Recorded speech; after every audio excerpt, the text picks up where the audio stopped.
La mosquée Sahaba des 220 logements, fondée par Feu Kassoum Coulibaly, a connu un événement particulier, celui de l'intronisation de l'imam principal Koné Moussa à la gare. La cérémonie d'intronisation s'est déroulée dans une atmosphère hautement spirituelle le dimanche 18 mai 2025 à la gare à Adjamé-Renault, en présence du président du Conseil supérieur des imams, des mosquées et des affaires islamiques COSIM, El Aïma Ousmane Diakité, de plusieurs autorités religieuses coutumières ainsi que les membres de la communauté musulmane. C'est aux alentours de 8 heures que le ministre Issa Malik Coulibaly s'est rendu sur le lieu. De chaudes poignées de main aux invités et aux forces de sécurité à son arrivée. Il est installé dans la salle d'attente avec les autres invités de la cérémonie avant l'arrivée du président du COSIM.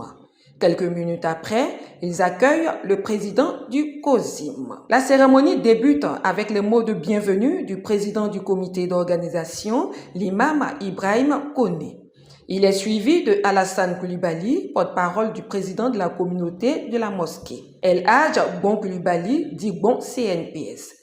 Dans son allocution, le porte-parole a, au nom de la famille, remercié les autorités religieuses et invités qui ont effectué massivement le déplacement. Puis vint le moment de la présentation de l'imam Koné Moussa. Ce guide religieux est né en 1960 à Korogo. Il a débuté son cursus scolaire à l'école coranique de Korogo. Il a poursuivi ses études secondaires et universitaires en Égypte à la prestigieuse université Al-Azhar, où il a obtenu une licence en lettres modernes à la faculté des langues et des traductions avec la mention très bien. En plus de ses connaissances, l'imam Koné Moussa s'est formé dans des domaines techniques, obtenant ainsi un diplôme de maintenance de l'Institut de radio et de télévision Caire en Égypte et un diplôme de formation professionnelle industrielle, spécialité contrôle thermique, également avec une mention très bien. En plus de la langue française, l'imam parle couramment l'arabe. Il a même été traducteur pendant plusieurs années à l'ambassade de Libye en Côte d'Ivoire avant de se consacrer à la vie religieuse.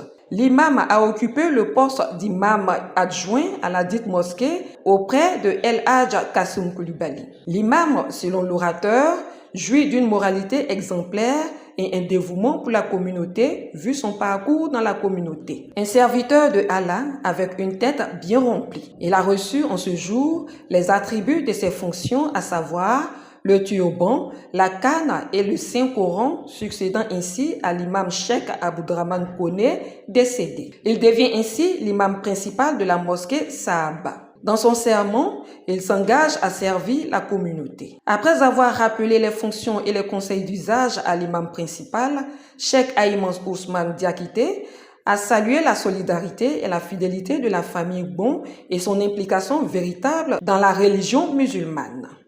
Le sens de notre présence ici, c'est la solidarité de la famille Bon et alliée.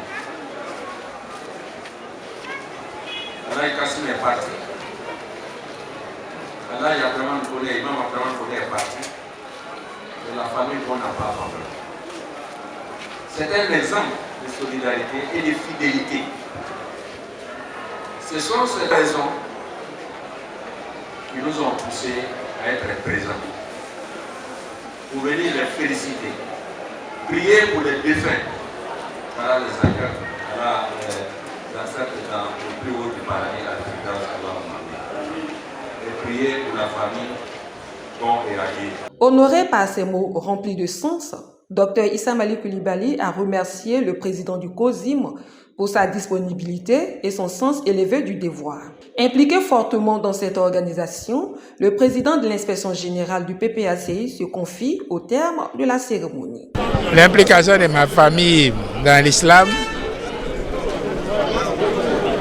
date du passage de Samouri dans le nord de la Côte d'Ivoire et à Korogo en particulier. C'était au début du 19e siècle. Mon grand-père, Peleforo Bon, s'appelait Peleforo Bon Soro. Donc nous sommes des Soro. Et c'est quand il s'est converti à l'islam qu'il est devenu Coulibaly. Et nous sommes devenus des Coulibaly. Et c'est sa conversion à l'islam qui a fait que le Nord a commencé à s'islamiser. C'est lui qui a construit la première mosquée de Kourougou. Et donc naturellement, je vais dire, tous ces descendants que nous sommes musulmans et nous assumons notre part de responsabilité dans le développement de l'islam. Et aujourd'hui, c'est une cérémonie religieuse certes, mais familiale aussi. Parce que la mosquée dont l'intronation de l'imam Nour Assam a été bâtie par mon grand frère, Feu El Hadj Kassoum Koulibaly. Cette mosquée n'est pas la seule qu'il a bâtie en Côte d'Ivoire. Chez lui à Kourougou, dans sa région, il y a une mosquée. Dans toutes les gares de Côte d'Ivoire, il y a une mosquée. Et ça, c'est son œuvre. Et moi, j'étais, comme vous le savez, très proche de lui. Et il n'est plus là aujourd'hui. Donc, continuer son œuvre dans ce domaine aussi, c'est un devoir qui explique l'engagement qui est le mien aujourd'hui, on va dire, dans l'islam. Dans ses propos, il n'a pas oublié le président Laurent Gbagbo pour son rôle dans la religion musulmane. En 2006, la Côte d'Ivoire n'a pas pu organiser le Hajj.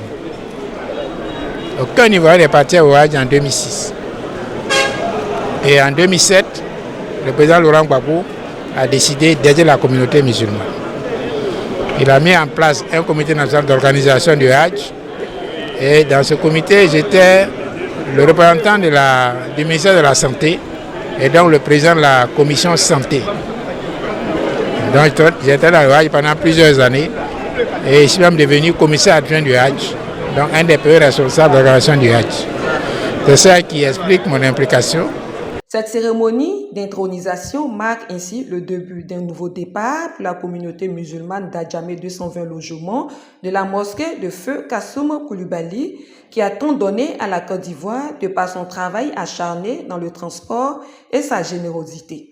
Et surtout, la construction de plusieurs mosquées en Côte d'Ivoire. Des prières et des bénédictions ont mis fin à cette cérémonie. Fatou Keïta, messagère du président Laurent Gbagbo, a pris part à cette cérémonie.